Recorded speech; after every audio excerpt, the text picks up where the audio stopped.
It's the stuff of scary movies. An enemy too small to see, an organism that once you know you have it, it may already be too late.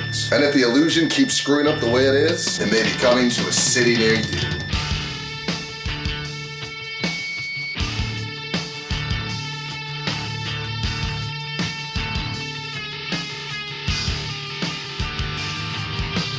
Since Richard Preston's 1994 release of The Hot Zone, Ebola has been the thing of scary movies. In fact, not long after its release, the acclaimed Outbreak hit the screens and scared movie audiences in a way that Jason, Freddy, and Michael Myers never dreamed. And today, this very real virus has now hit the shores of many Western nations after running rampant in Western Africa. But there's two things that need discussing. The first being is that Ebola's reputation is a little bit overplayed. I mean, in the 5th century BC, the Athenians lost a fourth of their population to typhus. In the 3rd century, the Roman Empire lost a third of its population to smallpox. And finally, in the 14th century, Yersinia pestis took down 50% of humanity. So when it comes to kill counts, Ebola is actually a lightweight. One of the reasons for this is that Ebola kills so quickly, and when it was hanging out on the outskirts of the jungle and running rampant through small villages, it didn't keep its carrier alive long enough in order to transfer it outside of that village. So for the most part, Ebola's casualty rate stayed fairly low. The big fear was always that Ebola might hit a major urban metropolitan center. But because of its rapid kill rates, that didn't seem very likely. Until March 2014. In March 2014, West Africa, a region not associated with the Ebola virus, had its first outbreak in Niger's capital. And I'm going to be very honest with you, when I saw that Ebola was actually in a major urban center, my heart hit the floor. This was our worst fears being realized. And the very next thought that I had was either we stop Ebola right where it stands, right there in Niger, or this is going to get out of hand. But then months went by, and we did nothing. WHO continued to talk to the Western nations and the Far Eastern nations and ask for support and donation, but they never came. They never came. And you know why that is? Because it's Africa. Nobody gives a damn about Africa. And this is the problem. We were perfectly happy. We have been perfectly happy watching Africa tear itself apart for centuries. Since European imperialism, Africa has been the backwater. It has been the dump. Starvation, civil war, poverty, genocide. Africa has been rife with all of those things. And meanwhile, the entire rest of the world has turned a blind eye to the very home, the very place where humanity is derived from, Mother Africa. And so once again, as Ebola rampaged through Niger, Sierra Leone, and various other countries, bringing its death toll into the hundreds and then thousands, the rest of the Western world stood with arms folded.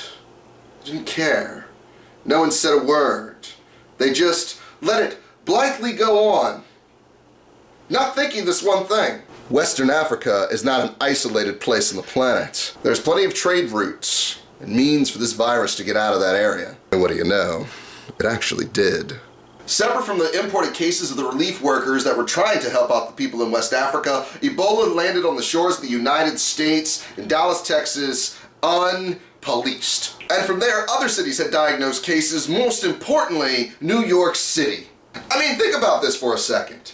A virus, the most terrifying type of virus we've ever known, that turns your insides into liquid goo and has you bleeding out of every orifice in your body, that starts off like the common cold, potentially run rampant through 8 million people in the New York metropolitan area. That's not to say that there isn't a huge hub, 3 major airports, and the Northeast corridor that would have brought it easily into Boston, Philadelphia, Washington, D.C., and all points beyond and international. Thankfully, we dodged that bullet. So far as we know, at least. But the truth is, that's not really the important part.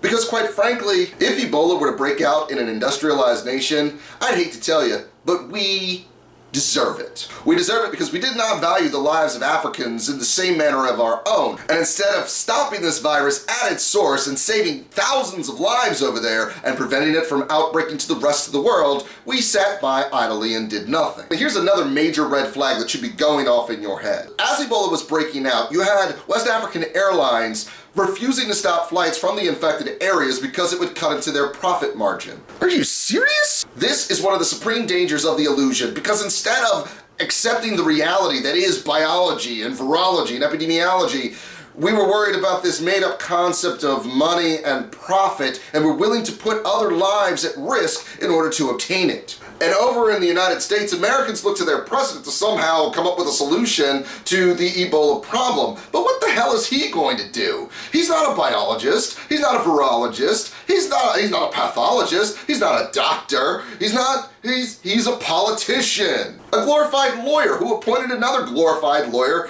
to try and stop the outbreak of Ebola. What? We have an outbreak of the deadliest virus ever known, and you appoint a lawyer to try and fix the problem? What the hell is a lawyer going to do? So the fact that you have governments appointing lawyers during a health crisis and companies refusing to stop flights that will protect and save people's lives, how much more proof do you need to prove the danger of the illusion as it currently stands?